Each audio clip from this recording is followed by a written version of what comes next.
we are gonna do a little get ready with me, which has become my little tradition I do when I hit another Booktube anniversary.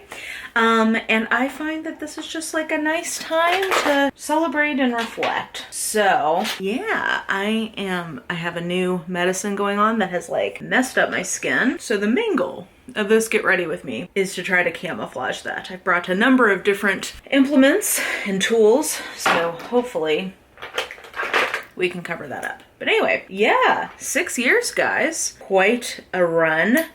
What are my reflections right now about that time? I think there's kind of like two areas that I've been thinking about with Booktube lately. Maybe we'll just kind of talk about that a little bit because, so I've been struggling in the last little bit with YouTube and things starting to feel a little stale. Like I'm getting the feeling that I've gotten with the channel probably every like 18-ish months or so since I started it, where it's like, oh, I think it's time to mix things up a little bit.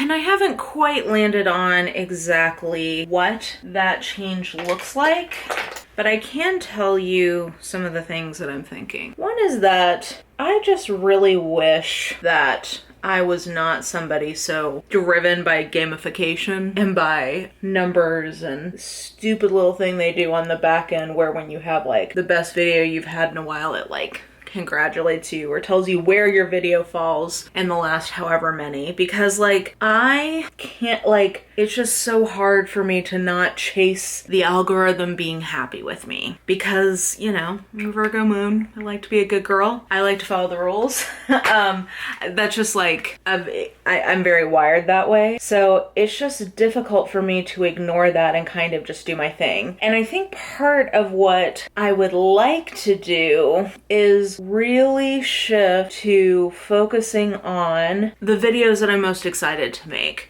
Like essentially not feeling the need to have a video twice a week if it's not in me. I think I've just, part of this too is really noticing the seasonality for me of like my desire to do YouTube, like some of what YouTube involves. You know, in the winter when I'm like hibernating, I'm more, like I have more energy for it because it's kind of more of a focus for me. But in the warmer months when like I'm seeing more people, it's just not like I want to just focus on the things I'm most excited about. So I did that a little bit last summer. I was like, okay, I'm not going to force myself to post a video every week, but it's very hard to not do it because every time I don't post a video twice a week, it takes me like probably 8 weeks to bounce back once I get back on schedule. So it's just frustrating in that way. Like, I think YouTube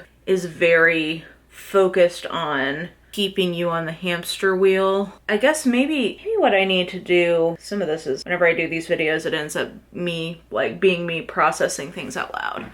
Also, I'm trying to see how this is reading on camera because I know it's different on camera than it is in real life. So, oh, I forgot to give myself, well, no, I can still do that. Okay, I forgot to put my glow on. This will probably be good because I'm about to really cake on this balm thing. Maybe part of what I need to do is I just need to train the algorithm not to expect videos from me with such regularity, because I don't think it punishes you if it's not expecting a regular schedule, but once you get into a regular schedule, it does start punishing you, I think. This is all just my speculation, my conspiracy, because they don't tell us anything.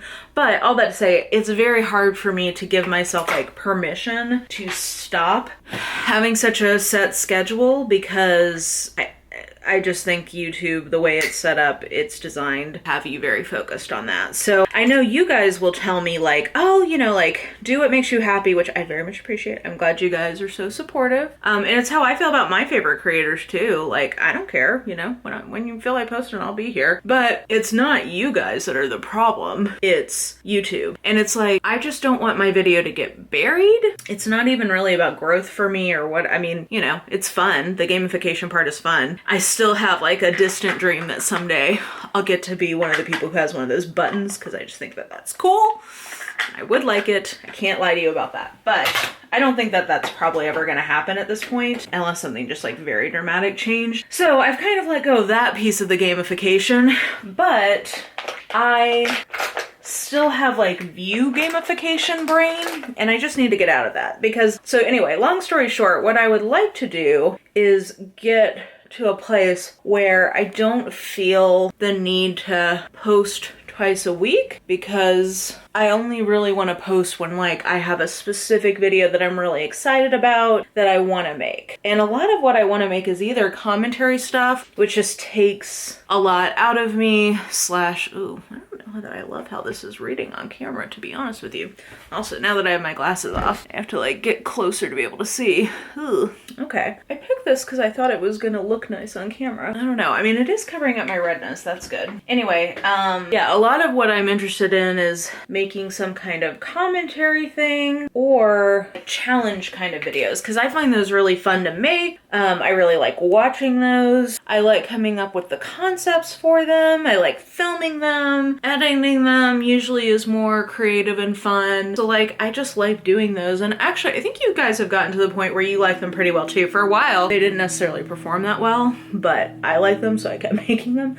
But I feel like they actually perform pretty well now. So I kind of want to just only do the things I'm really excited about, which I'm very shocked to be reporting this to you guys, but I am not that into doing some of the YouTube staples anymore, which I really liked for a long time. Like, there's still ones I really enjoy watching, but I don't think they're as much fun to make for me anymore. So I don't know what I'm gonna do with that, to be honest, because, well, I will tell you one thing, and actually by the time you guys are seeing this, my first experiment with this has gone up already. But one thing I'm considering doing is doing some of those things live more often. Like, I think that might be a fun way to bring lives back a little bit more, because I keep wanting to do them, but I think they just feel like it requires a lot of planning on my part. I don't know, like, it's just hard for me to kind of get myself juiced up to do them. Even though I enjoy them in the moment, it's more planning, and I don't know. It makes me feel pressure in terms of like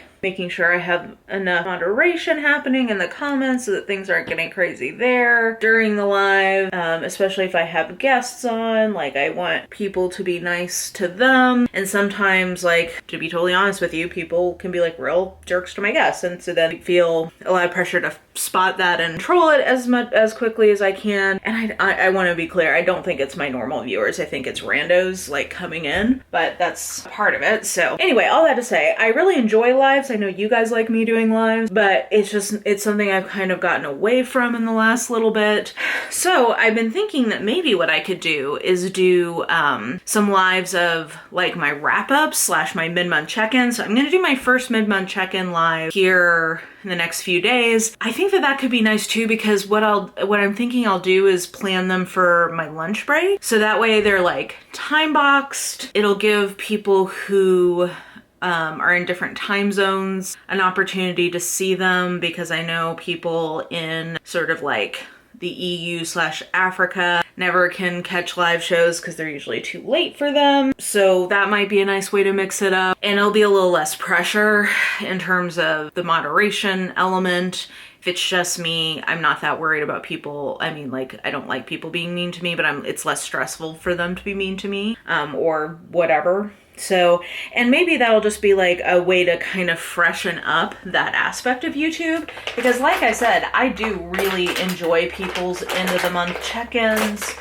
I find those helpful, and it's where I get a lot of recommendations, and it's just like a nice way to just kind of hear how people are doing. So I also think maybe I'm gonna change how I do some of my stats, because I really enjoy compiling them, but unless there's something like notable happening, I don't know that I always want to like talk about them. So I'm trying to design maybe like a one-pager of the stats, like get in Canva and get creative kind of thing, where it's a little bit quicker of like, hey, here's the stats. I had fun compiling these, and here's like a couple of notable things about them. I don't know. I know some people hate the stats, some people love them. I love doing them, but I think I just need to find a fresher way to present them, if that makes sense. So that's also something that I am thinking about, is how to get a little bit of freshness back into the parts of YouTube that are a little more routine, because they're starting to feel a little stale instead of just routine. So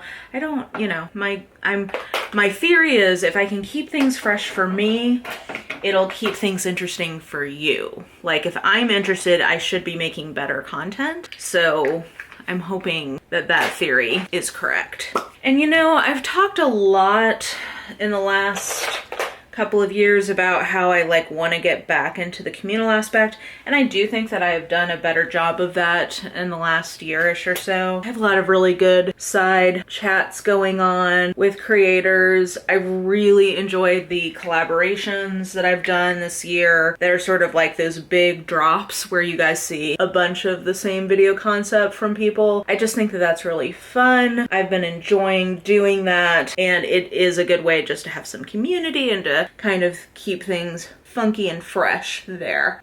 I also really have been enjoying doing the podcast with Jess, because the other thing is I think it gives me some non-bookish related online creativity, which I think has been for the good, because yeah, like not every concept or idea I have fits neatly into a Booktube channel, but it's just nice to, you know, cut up and kiki with her. And we both really enjoyed doing it. It's a little difficult logistically, but I think we've made it, I think we're gonna make it work. So, you know, I think that that has been a nice addition.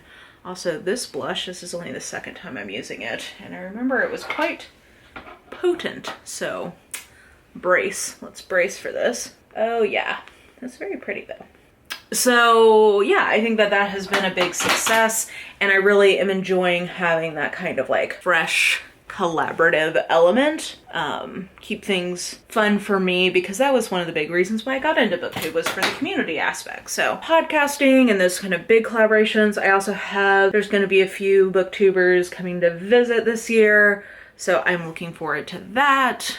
I don't know how I feel about this blush on the nose trend. Yeah, okay. I'm gonna have my glasses on, it'll be fine. So I'm really looking forward to seeing all of them in person. Live video idea that I'm hoping I can talk them into, which I'm sure they will be game. So yeah, I feel like that was kind of one of my goals for the year, and I feel like the community aspect has been good. I've also been really enjoying doing a little bit more with my Patreon, in terms of like book club and just having a little bit more purposeful interaction with them. Yeah, I think all of that is good. I don't see a world where I would ever go fully Patreon, but I think part of what's nice about that is just like it feels less pressure.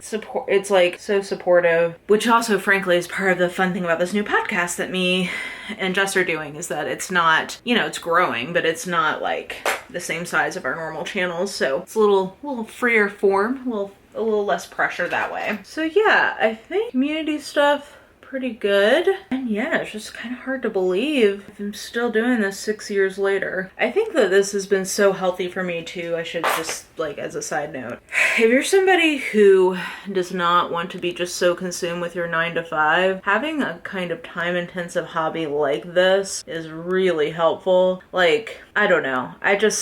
I think having fullness in life outside of work, at least in an American context, we're so brought up to think of ourselves first as workers in some capacity, and having like avocational work that is joyful and like not purely rooted in like survival is really helpful to keep perspective of like, I am just doing this to pay my bills. I am here, you know, I'm gonna give them my best while I'm here. They're not paying me to give myself over, mind, body, and soul. Like, they don't pay me enough to eat, sleep, and breathe this. So I think having something else as an alternative is really helpful. And something that is not just like baked into some of the like conventional life milestones, because I think some people kind of throw themselves into their families, but then like once their kids leave, that can be disorienting. So yeah, it's kind of, I don't know, having something that's outside like the typical kind of like work, family, friends, I find really fulfilling and really satisfying. I'm so thankful for this. It's really joyful for me still. And that's the thing is, I think, I mean, I've been making a lot of comments about what I'm going to change and how, like, my overall impression still right now of YouTube is I really enjoy it and I find it really fun. And really, whenever I make these like little adjustments, it's about keeping it fun for me, because I think if it's fun for me, I can make it fun for you guys. If it stops being fun for me, it'll stop being fun for you guys. So, you know, I'm not like miserable right now or anything, but I can just sort of feel myself getting a little antsy and, ooh, that was too much, but okay. Joy of this. So if I really mess this kind of makeup up, it's like, well, I'm just filming. Who cares? Okay, so let me put on my lips and I'll be right back. Okay, I'm back. So to summarize what I think I've landed on based on this rambly conversation that you and I have had. Also, it looks like it's literally about to like be Armageddon outside. Scary cloud. Okay, I am officially giving myself permission to not have a set posting schedule. So you may be getting 4 videos a week from me, who knows? But really probably like more like 1-ish video a week at a time of my choosing. I'm only gonna be posting things that I'm like really excited about. I think I'm gonna try to keep things a little fresher with some of the YouTube staples by going live with them more often. I'm gonna continue to lean into community in its various forms and fashions. So yeah, I think that's where we're at 6 years in. Who'd have thunk it that I'd still be doing this 6 years later? I'm not sure I thought I'd be doing this 6 years later, but here we are. Yeah. Thank you guys so much for watching. I really appreciate it. Thank you for making this such a rewarding hobby. On the whole, I mean, there's a downsides to it, obviously, but on the whole, such a fun hobby. So rewarding. Love hearing from you guys. Love getting recommendations from you guys. Love getting feedback from you guys. Like, all, you know, 95% of it is like, all love, all Gucci, you know, thumbs up all around. So yeah, I think with that, that'll do it for me. Just in time for the rain to come. I hope that you guys are having a great day, and I will talk to you very soon. Bye!